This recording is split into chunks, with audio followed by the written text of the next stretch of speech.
Todas las grandes capitales en todo el mundo corren el peligro de convertirse en un laboratorio de experimentación política de la derecha y un espacio de resistencia de la izquierda. Con la globalización, los estados nacionales han perdido fuerza y en las capitales se concentra buena parte de esa minoría que se ha quedado con el dinero que han perdido las mayorías. Pero también están los que buscan desesperadamente una oportunidad y también los que, sin ser perdedores, sus valores les llevan a la generosidad. Las crisis traen fascismo. La de 2008 trajo consigo el intento de desmantelar los últimos instrumentos sociales que nacieron en Europa después de la Segunda Guerra Mundial. En esas estamos, agravado con la COVID-19.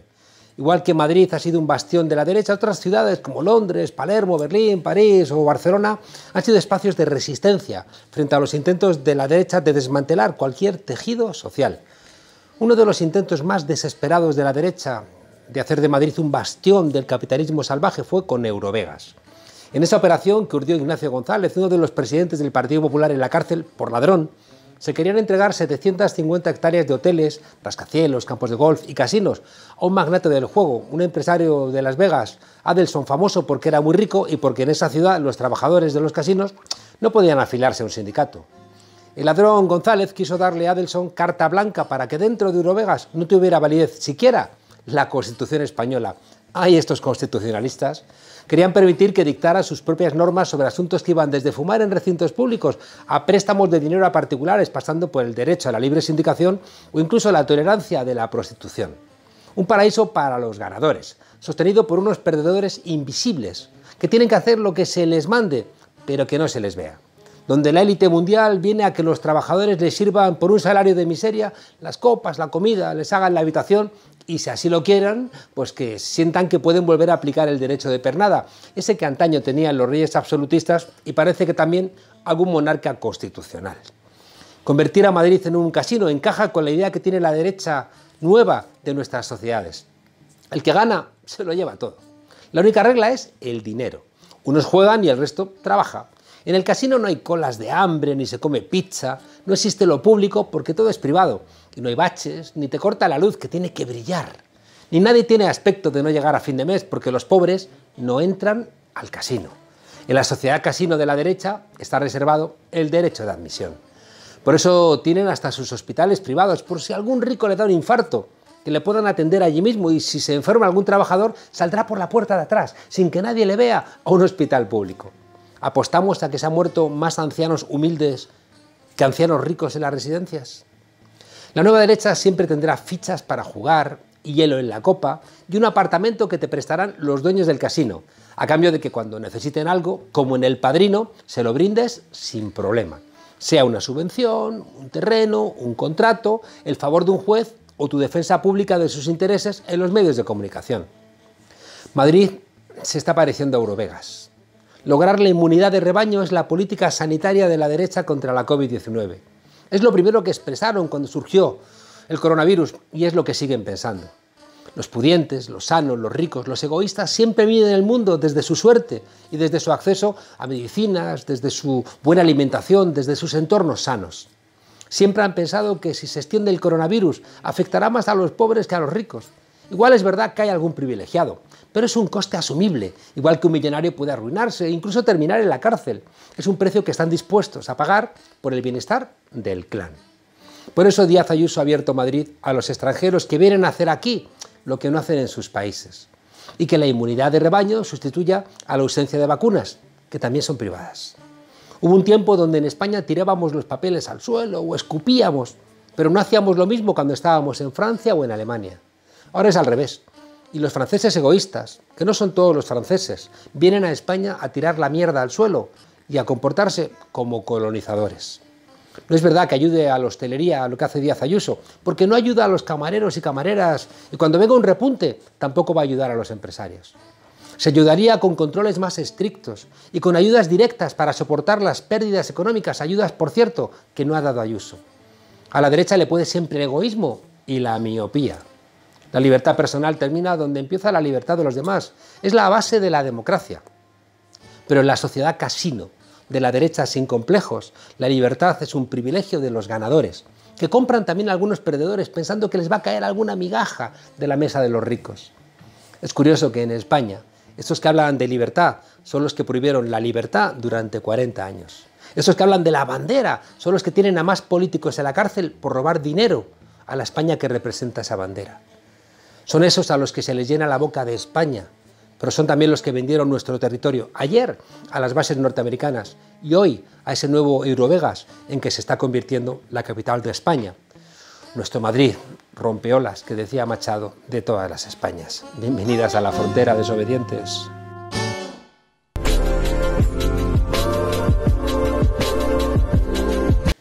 Ni nos vencieron ni nos domesticaron, era un lema de Marcelino Camacho, que también hace suyo nuestro invitado de hoy, Agustín Moreno. El 4 de mayo la Comunidad de Madrid se juega mucho. Unos fichan a Toni Cantó, otros piden la colaboración de nuestro invitado, una persona que siempre ha estado asociado a la lucha obrera y al sindicalismo en comisiones obreras, procesado 3 veces durante el franquismo y uno de los referentes de la Marea Verde. Agustín, gracias por acompañarnos aquí en la frontera.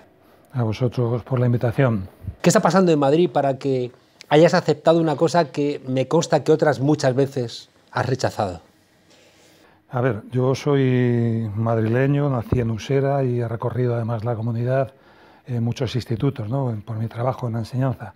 Entonces es una comunidad que me gustan las ciudades, me gusta el paisaje y me gusta su gente.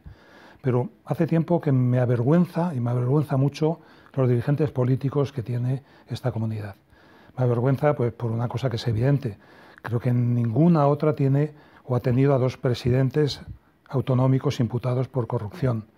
Me avergüenza porque veo el desprecio que se tiene hacia los servicios públicos esenciales como la sanidad, la enseñanza o los servicios sociales y hacia sus profesionales. Me avergüenza también el hecho de que, bueno, pues, la ciudad del despilfarro para unas cosas y de la ausencia de políticas sociales. Y luego hay un tema que también me parece que es muy fuerte y es el ruido que se hace para evitar entrar a los problemas de fondo, los problemas reales de la ciudadanía. Llevo muy mal, porque me parece un insulto a la inteligencia, la banalización que se hace del mal, que se hace de la política o que se hace de la libertad. Cuando la presidenta dice yo estoy en el lado bueno, el fascismo es el lado bueno de la historia, me parece brutal que se digan esas cosas. O cuando se entiende la política como, bueno, pues este espectáculo en sesión continua, o cuando, por ejemplo, se atreven a decir que la libertad o se reduce a un bocadillo de calamares, eso ni a Trump se le ocurre siquiera esta banalización. Entonces, me insultan a mí, insultan a muchos ciudadanos y creo que era el momento de tomar la decisión de participar y de cambiar. La preocupación por los riesgos reales de un recorte de libertades, de derechos y de envenenamiento de la convivencia si gana la ultraderecha, convertirla en esperanza de cambio, de un cambio que es posible en la medida en que se movilice el electorado de izquierda y la mayoría social. Nosotros que en algún momento nos hemos sentido orgullosos de ser de Madrid, ¿no? Porque era como un polo de buen gusto, de cultura, de ironía. Es verdad que le damos la medalla de oro a Cristina Cifuentes. Sí, es una metáfora del nivel de degradación política que puede haber, ¿no? Una persona imputada por corrupción, que ha engañado, que ha mentido. Ya no digo el tema de la crema, sino me parece muy serio el asunto del máster, pues es un poco el desideratum de la desvergüenza. Entonces, bueno, yo creo que yo confío en la ciudadanía madrileña, creo que Madrid no es de derechas. Lo que ha tenido Madrid es una izquierda muy dividida, y en la medida en que la izquierda no presenta candidaturas con capacidad de ilusionar, unitarias, con propuestas concretas que movilicen a la mayoría de la población, eso ha hecho que se hayan perdido las elecciones, más allá de las trampas del tamallazo que no se nos puede olvidar. Entonces, yo confío en la inteligencia de la ciudadanía y ante unas elecciones que son, primero, innecesarias, porque las ha convocado por pura soberbia el PP y la señora Ayuso y para obtener ventajas electorales, y que además por el hecho de ser en día laborable está cargada de trampas y de un intento de acentuar la abstención en los sectores populares y sociales, creo que habrá la inteligencia suficiente para acudir a votar en masa y para dar un cambio a la situación política. En la Grecia clásica había al menos 4 esclavos por cada ciudadano. Entonces, siendo verdad que Madrid ha concentrado, ¿no?, mucha clase media alta, ¿no?, con las empresas multinacionales, con los altos funcionarios,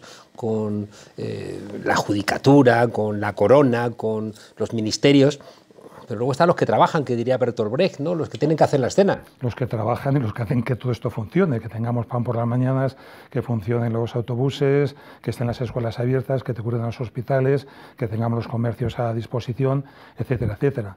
El problema es que el neoliberalismo lo que hace, cuando se ve en una situación de riesgo económico, cuando ve su tasa de ganancia peligrar, recurre a todos los procedimientos posibles.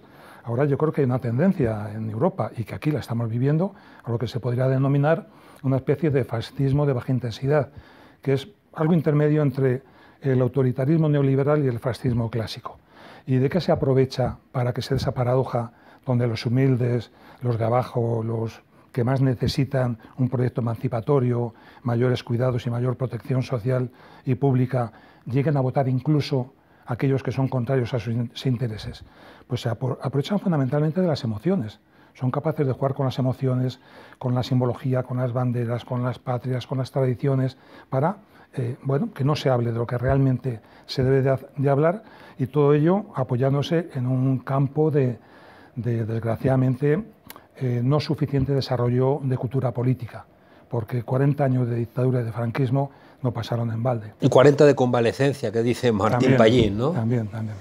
Me llamó mucho la atención leyendo la Constitución de 1845 de Narváez, cómo ahí, digamos, la alternativa está reclamando derechos, y Narváez, apoyado también por Donoso Cortés, dicen, no, ser español no es tener derechos, ser español es tener una identidad, ¿no? Y empieza ahí como esa referencia de que lo importante es la bandera y no que tengas derechos. Y captan a gente. Quizá también por eso, Agustín, tú has estado siempre muy preocupado, por ejemplo, de esa influencia perniciosa en estos valores que tiene la ciudad de Madrid el juego. Sí, bueno, que tiene el juego y que tienen todos los mecanismos que intentan de alguna manera alienar la mentalidad y las cabezas de las personas. Y yo creo que eso es muy importante ahora mismo en los barrios obreros hacia la juventud, para, bueno, enajenarles, pero quizá el elemento más estructural, los tanques que podríamos denominar para la conformación de las conciencias, es la educación. Es la educación. Y cuando la ultraderecha coge banderas como el PIN parental, cuando hace un esfuerzo grandísimo por privatizar la educación, por degradar la pública y abrir cada vez más espacio a la privada y a la concertada, lo que está haciendo es dar una batalla no solo por el poder económico, por el negocio, sino también por la ideología. Si controlas las cabezas, controlas los cuerpos y controlas los votos. Entonces no son temas menores. Es decir, cuando dicen, no, es que no queremos que hablen a nuestros hijos de determinados temas, están negando la mayor. Están negando derechos humanos, están negando la Constitución, están negando principios que son esenciales como la igualdad de género, la identidad de las personas, la educación afectivo-sexual o la interculturalidad, porque su bandera son el miedo a lo extranjero, ¿no? La bandera contra la inmigración, el miedo a la igualdad, asumiendo los valores más rancios del patriarcado, o el miedo, por ejemplo, pues eso, a la libertad de las personas para ser ellas mismas. Entonces creo que ese es un tema muy gordo. Vuelve el PP por sus fueros y lleva la ley CELA al Tribunal Constitucional, que es una tarea clásica que ha venido desarrollando de intentar parar en la justicia lo que ha perdido en las urnas. Hombre, yo creo que a pesar de la composición del Tribunal Constitucional, los tribunales están como muy mediatizados por la lotización política, ¿no? Por el reparto de lotes y de presencia política de los partidos, y es muy conservador. No creo que la ley vaya a ser tirada abajo, no lo creo. Pero la ley es una ley escasa. Yo creo que ha sido la pérdida de una oportunidad para haber ido bastante más lejos. Hombre, es un salto adelante y es un avance respecto a la LONCE de Wert y del Partido Popular y del gobierno de Rajoy. Pero en materia de apuesta por la educación pública, de una perspectiva, un horizonte de reducción gradual de la educación concertada, que es una educación segregadora, que no existe, que es una anomalía en Europa, no existe en Europa, que segrega además por razones no solo de sexo, sino socioeconómicas. Entonces, en ese tema, en el tema del laicismo o en el tema de la inversión, son aspectos o capítulos en los que, en mi opinión, se ha quedado un poco corta la ley. Pero bueno, es mejor que lo que había, y siempre nos quedará a los docentes que nos queremos esta aventura de enseñar el empeño de la educación para hacerlo bien. Claro, es que en Madrid ya los colegios privados o concertados son más que los públicos, y las universidades privadas son también más que las públicas. No llega, no llega. En Madrid ahora mismo los datos oficiales son más que por centros, se mide mejor por alumnos escolarizados, ¿no? En Madrid los alumnos que están escolarizados en la pública son un 53,7%, no llega al 54%, está casi a la par. Y en Madrid capital sí que están por delante los que están escolarizados en los privados o privados sostenidos con fondos públicos, que se les llama concertados. Pero a nivel del Estado es un 67%. Los que están escolarizados en la pública. Y en Europa, en los países de nuestro entorno, están en torno al 85% el alumnado que está en la pública. ¿Por qué? Porque es el principio de igualdad de oportunidades fundamental. Porque es donde se educan los hijos de las familias más pudientes, los hijos de los trabajadores, de los comerciantes, de los campesinos. Bien, ahí, eso sí que hace patria. Eso sí que hace identidad colectiva. Lo que no lo hace es colegios para ricos, colegios para pobres y una segregación que es realmente brutal. Otro elemento, Agustín, que a ti te ha preocupado siempre mucho es el medio ambiente, ¿no? E incluso concretamente el agua, vienes con tu frasca de agua de grifo. Sí, bueno, a ver, no sé, yo soy muy veterano, no soy ningún niño, ¿no? Y bueno, pues tuve la etapa esa que decías antes de la lucha por las libertades en el franquismo. Luego dediqué un espacio importante de mi tiempo, de mi esfuerzo y mi actividad a defender a los trabajadores y a las trabajadoras en el sindicalismo de clase, en comisiones obreras. Luego he tenido 20 años largos de docencia, que es en lo que personalmente y profesionalmente más he disfrutado. Me ha gustado mucho la escuela y es un privilegio ir cantando a trabajar, ¿no? Y recién jubilado, lo que he hecho ha sido comprometerme formalmente con el movimiento ecologista, con la ecología social. Primero que hice al día siguiente de jubilarme es ir a afiliarme, que me decían, bueno, esto no funciona así. No lo entendían, digo, a hacerte socio, digo, sí, a hacerme socio. Entonces, bueno, estoy echando una mano, disfrutando mucho, aprendiendo con la ecología y además en áreas muy bonitas.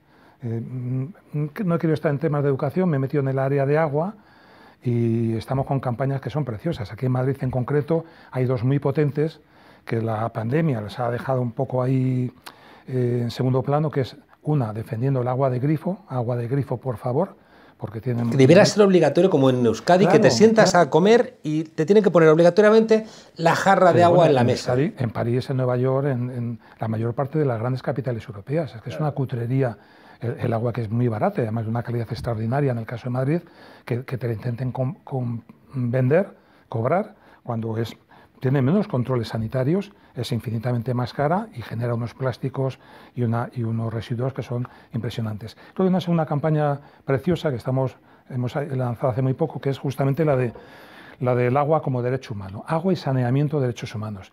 Fue Naciones Unidas las que lo declararon así en 2010 y nos parece que es fundamental asegurar ese principio y ese derecho. Y hay que hacerlo con una ley de mínimo vital que asegure agua garantizada para toda la ciudadanía, que evite los cortes de suministros de agua, como lo mismo que se piden también los de luz y gas, y que se desarrolle la implementación del acceso al derecho humano al agua y al saneamiento en los espacios públicos, donde la gente trabaja, donde la gente visita, donde la gente se mueve, donde vive, en asentamientos, etcétera, etcétera. Es decir, que las personas mayores tengamos derecho a tener un lavabo o un cuarto de baño o una fuente. Los niños exactamente igual, o cualquier ciudadano, tenga casa o no tenga casa, se le asegure un derecho fundamental y, en fin, humano. El 14 del 88, que éramos los dos más jóvenes y yo un poquito más, sí. Recuerdo que tú dirigías una de las columnas, que fuimos por las calles del centro cerrando garitos o invitándoles, sí, ¿no? a que cerrasen porque empezaba la huelga general. ¿Las luchas sindicales se han transformado durante todo este tiempo o sigues pensando que son un elemento esencial de la defensa de los derechos de los trabajadores y trabajadoras? Yo creo que el sindicalismo de clase es más necesario que nunca. Otra cosa es que, bueno, pues atraviese mejores momentos o momentos más complicados, ¿no?, por la propia situación. Ha habido una fragmentación de la clase trabajadora, ha habido una serie de legislaciones, sobre todo de contrarreformas laborales, que han colocado a los sindicatos y a los comités de empresa, a las secciones sindicales, con un brazo en la espalda, con mucha menos capacidad de negociación, de presión y de hacer frente a los intereses de las empresas, de la patronal. Entonces, el momento no es fácil, es un momento difícil, que, en fin, no están las cosas tan claras como podían estar en tiempos anteriores. Pero sigo teniendo de manera muy evidente que los trabajadores y las trabajadoras se tienen que organizar, tienen que estar asociados, tienen que tener conciencia de clase, hay que recuperar esos principios y esos valores porque son el germen de la transformación social. Y el sindicalismo actual, el gran reto que tiene es llegar a todos los componentes, a todos los factores, a todas las capas de la población trabajadora. No es nada fácil que un joven que está con una bicicleta de rider se afilie, pero ese es el reto. Ese es el reto, es llegar a los precarios, es llegar a los que tienen salarios más bajos, es llegar a aquellos trabajadores pobres que empiezan a aparecer, pero como un rasgo del siglo XIX. Aquello que decía Eres Hobsbawm, de que el trabajador cuando salía de casa no sabía si cuando volviera iba a tener trabajo, cuánto iba a ganar, si se ponía enfermo, si le iban a atender. Es decir, que la precariedad y la inseguridad laboral hoy tiene rasgos de hace siglo y medio y eso es algo intolerable en un mundo cada vez más avanzado tecnológicamente, cada vez con más recursos y más posibilidades de hacer frente a los retos. Aunque el reto principal que no se está abordando es el reto del cambio climático, del horizonte de colapso. Hace un año ardía Australia, claro, y nos hemos olvidado, claro, ¿no? Claro, es que yo creo que ese es el reto principal que a veces se olvida. Estamos con el ruido y las prisas, con el tran diario. Sí, la COVID-19 también nos ha como en un segundo cambiado plano, las prioridades. Estoy leyendo un libro muy interesante de Rebecca Solnit, que se llama Un paraíso en el infierno, y que viene a reflejar cómo en situaciones de desastre aparecen momentos donde la gente crece, la gente recupera el apoyo mutuo, la solidaridad, los lazos de unión, en definitiva de supervivencia. Y eso ha pasado después del Katrina, ha pasado después de los terremotos, lo hemos vivido en España con la pandemia y en otros países europeos. Las luces han brillado en la oscuridad, las luces del esfuerzo de los sanitarios, de los docentes, de las cajeras de los supermercados, de la policía, de los bomberos, del personal. Tengo la sensación de que eso ocurre como con los movimientos sociales y las olas en el mar, que solamente existen cuando hay viento. Y cuando cesa el viento ya no hay olas, ¿no? Y de alguna manera eso hay que sustituirlo por algún tipo de estructura que conciencie, porque es que si no la alternativa de conciencia son unos medios de comunicación que hacen que al final las víctimas amen, ¿no?, a sus verdugos. Yo recuerdo cuando yo estaba estudiando en Alemania, lo único que podía leer allí era el diario El País, y al final daba las ganas de odiar a Anguita, ¿no?, porque era todos los días, ¿no?, un bombardeo que terminas diciendo, algo estará haciendo mal este hombre, ¿no? A veces tengo la sensación de que es más fácil que derrotemos a gobiernos neoliberales a que derrotemos al neoliberalismo, porque las grandes ideas las siguen colocando las horas y horas y horas de medios de comunicación muy inteligentes que se han inventado el propio lenguaje del medio y que terminan captando nuestros imaginarios. Claro, yo creo que son dos cosas un poco las que dices. Una, la incapacidad que tiene la población, los humanos, de sacar experiencias sólidas que permitan aprender las lecciones y hacer frente a nuevas situaciones complicadas. Porque de la pandemia tenemos que haber aprendido muchas cosas, pero hay, por ejemplo, una lección fundamental. Es necesario invertir más y mejor en servicios públicos. Es necesario tener una educación y una sanidad y unos servicios públicos de calidad que atiendan a la población. Son cosas absolutamente básicas, pero pasa el tiempo y los gobernantes desprecian a los profesionales. Bueno, en Madrid está planteando la Consejería de Educación y Ayuso en plena pandemia, como única comunidad de todo el Estado, recortar grupos escolares, aulas, para el año que viene otra vez y aumentar la ratio. Entonces son cosas que no tienen sentido porque van en contra de la calidad, en contra del sentido común y en contra del futuro de un país. De la educación, la sanidad tendrían que ser lo primero, como decía Danton. Y luego está el otro tema que es el papel que juegan los medios de comunicación, que no solo nos ayudan a veces a conformar las conciencias y alentar un espíritu de ciudadanía crítico y con capacidad de comprometerse para mejorar su propia sociedad, ¿no? Entonces, ese es un tema muy complicado y muy difícil. Y que, claro, tú pones el ejemplo de cuando leías en Alemania El País y lo que te encontrabas, pero es que ahora estamos en las mismas. Es que los medios de comunicación tienen dueño, hay unos poderes fácticos económicos detrás, y cuando uno ve quiénes son un poco los puntos de mira en los que se centra la crítica, a veces demoledora, pues la verdad es que te echas a temblar, pero la lección que cualquier ciudadano crítico debería sacar de ello es aquellas personas que son más atacadas lo son porque son justamente aquellos a los que más teme las élites, a los que más teme el poder económico. Los que pasan desapercibidos, los que reciben aplausos y plácemes y parabienes y tal, son los más inocuos, los que nunca van a cambiar nada, de los que no te puedes fiar, de los que no te puedes fiar en absoluto, porque no te van a ayudar a ti. Si eres un trabajador, una trabajadora, un joven, un jubilado, un pensionista, formas parte de la mayoría social, estos que están tan en palmitas jamás van a hacer nada por ti. Lo vemos en Podemos, cuando hay gente que se sale de Podemos, terminan de ser objeto de las iras del establishment, del poder. Nos vamos, Agustín. La decisión de Pablo Iglesias es inédita, ¿no? Como dijo, me contaste tú una vez, aquella vez en un debate, que sustituyeron a un cargo y dijo un camarada en el sindicato, esta decisión es inhóspita, ¿no? Sí. Esta decisión es inédita, es que un vicepresidente, ¿no?, deje el gobierno y se vaya a pelear a un sitio donde existe la amenaza de construir un laboratorio de la nueva derecha. ¿Es una decisión correcta lo que ha hecho Pablo Iglesias? En mi opinión es correcta, y no solo es correcta, sino que además hay que agradecérselo. Y ha dado una lección de modos y de formas. Es decir, frente a los que esas campañas despiadadas de se aferra al poder, no sé qué, son absurdas, ha dicho no, hay una vía de agua y hay que tapar la vía de agua, porque es cierto que no son unas elecciones simplemente regionales, son unas elecciones que tienen trascendencia nacional y trascendencia europea.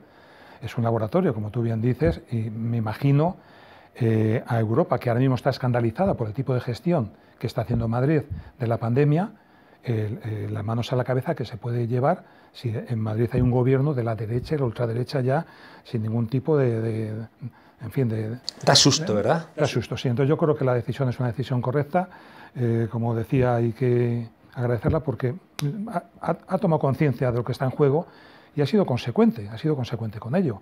Hay que venir a evitar un gobierno de la ultraderecha, hay que pelear y hay que ayudar, además, yo creo que ayuda a ello, a que haya partido a recuperar la confianza y la esperanza para que haya un gobierno decente y un gobierno... No te van a dejar debatir así con esta tranquilidad, ¿eh? Primero porque ya ha dicho Ayuso que no quiere debates y luego porque me da que aquí la discusión es a los gritos. Así que gracias por ese esfuerzo también de docente, de confiar también en que las ideas son esenciales y que la verdad sigue siendo revolucionaria.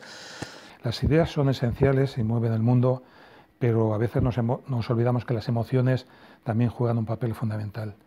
Y si pasamos de la preocupación a la esperanza es siempre una victoria. Muchas gracias, Agustín. A vosotros.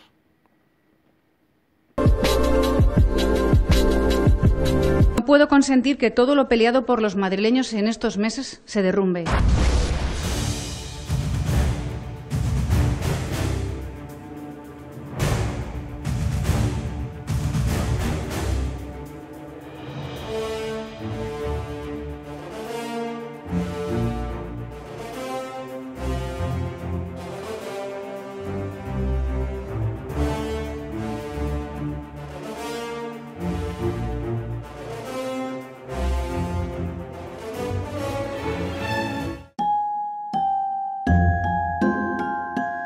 El mundo hoy respira un poco más tranquilo. Unos cuantos barcos han hecho posible el milagro. Cuidado, no nos hagamos ilusiones. No me estoy refiriendo al rescate de, por ejemplo, una patera repleta de seres humanos en alta mar.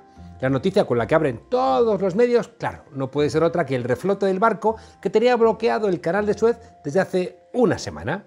Según un estudio realizado por la consultora Lloyds, el cierre del canal de Suez supone unas pérdidas de 9.500 millones de dólares al día. 9.500 millones de dólares. Si los que han hecho las cuentas estuvieran en alta mar y con olas altas, igual habrían variado un poquito su mirada, pero es que no ha sido el caso. En tanto en cuanto el precio de una vida lo calculen los que no arriesgan la suya, pues seguiremos viendo unos balances muy pobres de esas existencias. Comprendemos ahora por qué sabemos mucho más de un barco lleno de contenedores en el canal de Suez que de barcos llenos de refugiados en el Mediterráneo. ¿No será que a los medios de comunicación les interesa recordar unas cosas y no otras? ¿No será que algunos se benefician a lo mejor incluso de las dos cosas? Eso es el mercado, amigo. El sistema capitalista tiene un metabolismo, la búsqueda de beneficios a través del mercado. Si esto se para el capitalismo. Por eso el capitalismo es tan desbordante, tan creativo, porque siempre hay alguien que va a vender algo parecido, más barato, más atractivo, más útil o incluso radicalmente novedoso. Y si ya no te compra nadie tu mercancía, ya no tienes beneficios. Tienes que estar siempre pedaleando. En un mundo capitalista es más importante el dinero que la vida de las personas, porque es un mundo capitalista. Porque los medios de comunicación, la escuela, la iglesia, te dicen que tanto tienes, tanto vales. Por eso es más fácil que un pobre muera de inanición o incluso de depresión que abatido por la escopeta de un policía en una algarada callejera. El dinero es el espejo en el que se mira la sociedad. Lo estamos viendo en la propia Comunidad de Madrid. Para Isabel Díaz Ayuso es más importante los eurillos que se dejan los turistas de borrachera que las consecuencias sanitarias posteriores. Además, que no se dejan tanto. En conclusión, la vida no tiene precio, los contenedores sí. Como el petróleo, como todas esas materias primas que provocan tantas guerras y cuestan millones de vidas humanas. Pero ¿qué son las vidas humanas en comparación con ese motor que tiene que obligarte a pedalear, a pedalear, a pedalear al capitalismo? Solamente le preocupa la vida de los que se benefician de ese pedaleo, es decir, el 10%. El 10% de la población mundial, que es propietaria del 86% de toda la riqueza. El resto, prescindible, si acaso como productores o como consumidores, pero ya en este mundo casi ni siquiera. ¡Nos niegas la oportunidad de vivir, maldito bastardo! ¡Mataré a cualquier hombre que se atreva a pasar por aquí! ¡Maldito! Se calcula que más de 35.000 seres humanos han perdido la vida en la ruta del Mediterráneo durante los últimos 16 años. El problema es que el dolor no cotiza en Wall Street. Claro, y así nos va. Vivimos en una sociedad donde los valores humanos se han deshumanizado, donde las exigencias del capital están por encima de las necesidades humanas reales y concretas, de la salud, de la educación, de la vivienda, de la calidad de vida, de una sonrisa. Ante el cadáver de un niño ahogado en la orilla, es más difícil decir eso de comunismo o libertad. Eso lo gritas mejor borracho, por la noche cagándote en los 75.000 muertos por COVID que ha tenido este país. ¡Que se jodan!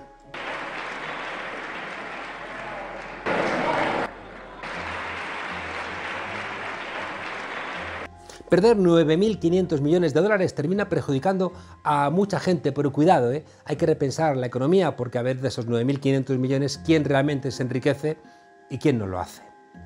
Pero cuidado, perder 35.000 vidas humanas. ¿Alguien estaría dispuesto a apretar el botón que matara a 35.000 seres humanos? Podemos acaba de poner en las listas de Madrid a un senegalés que vino a España en una patera. Bienvenidos a la vida. Hasta mañana, desobedientes.